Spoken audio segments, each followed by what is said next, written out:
Hello everyone.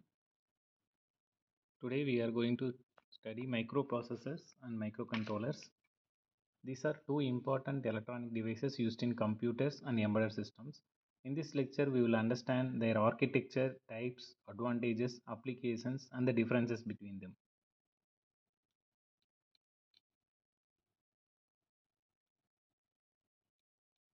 First we will see the introduction to microprocessor. A microprocessor is the central processing unit or CPU implemented on a single integrated circuit. It is a programmable multipurpose silicon chip that accepts binary data as input and processes the data according to the instructions stored in the memory and produces the required output. Since it performs arithmetic operations, logical operations, and controls the execution of instructions, it is often referred to as the brain of a computer. However, it requires external memory input output devices for complete operation.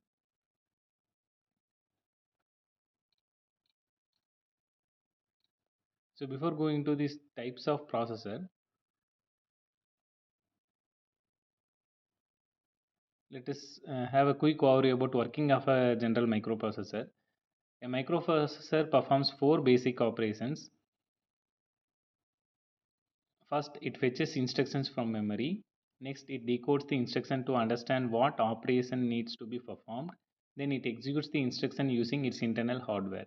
Finally, it stores the results back to the memory and sends it to an output device. This process is repeated continuously while the computer is running. Now, with this basic information, we'll move to the types of processor. Processors are mainly classified into CISC and RISC architectures. CISC or complex instruction set computer uses a large number of complex instructions. A single instruction can perform multiple operations, reducing the number of program instructions. Example include Intel Pentium processors. RISC reduced instruction set computer uses a small number of simple instructions that execute very quickly. This architecture provides higher performance and lower power consumption. ARM processor used in smartphones are popular examples of RISC architecture.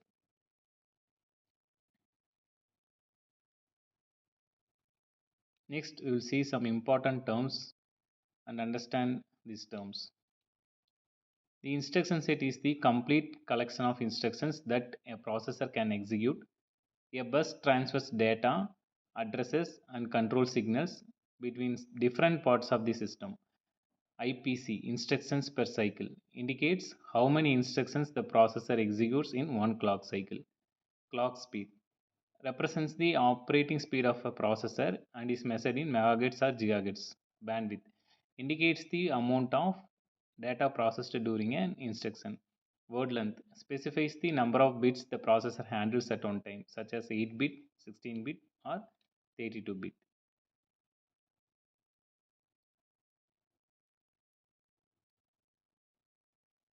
Now, let us see the architecture of a microprocessor. The figure shows the basic architecture of a microprocessor. The arithmetic logic unit or ALU performs all arithmetic operations like addition, subtraction, as well as logical operations like AND, OR, and comparison. The register array stores temporary data during execution. Registers are much faster than memory and improve processing speed. The control unit manages the execution of instructions and controls data movement between different units. Together, these three blocks perform all processing operations inside the microprocessor.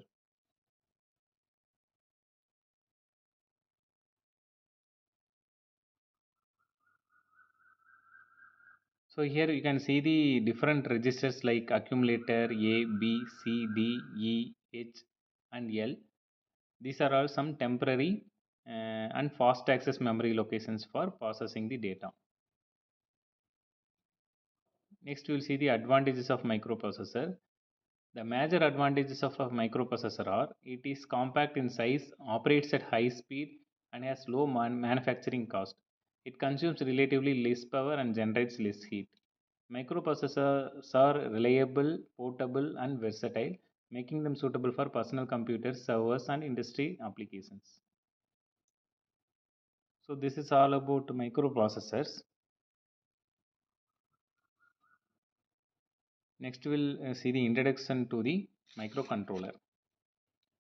A microcontroller is a compact integrated circuit designed for dedicated embedded applications. Unlike a microprocessor, a microcontroller contains the CPU, RAM, ROM, input output ports, timers, and communication interfaces on a single chip. This makes the overall system smaller, cheaper, and more power efficient. Microcontrollers are widely used in household applications, automobiles, medical equipment, robotics, and industrial automations.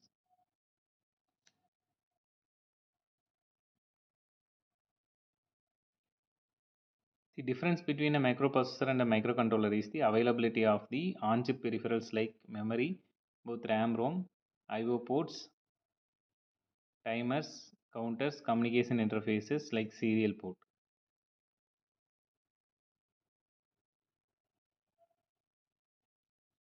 Now let us have a quick overview about the basic block diagram of a microcontroller, which includes the CPU, program memory, data memory, input output ports, and clock generator. The CPU executes instructions. Program memory stores the application program. Data memory stores temporary data during execution. The input output ports communicate with external devices like sensors and displays. The clock generator synchronizes all the internal operations. So these are all the different blocks and their related operations of a microcontroller.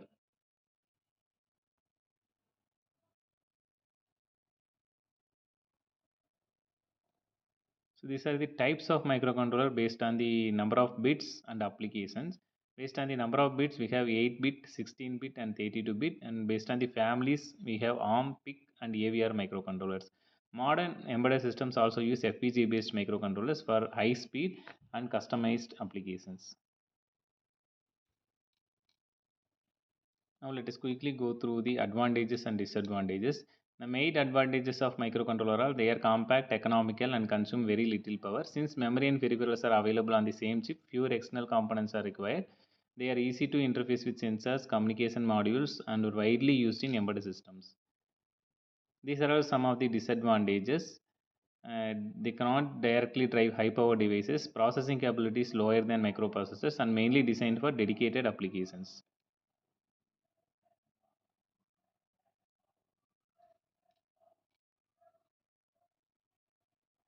So that's all about basic introduction to the microprocessors and microcontrollers.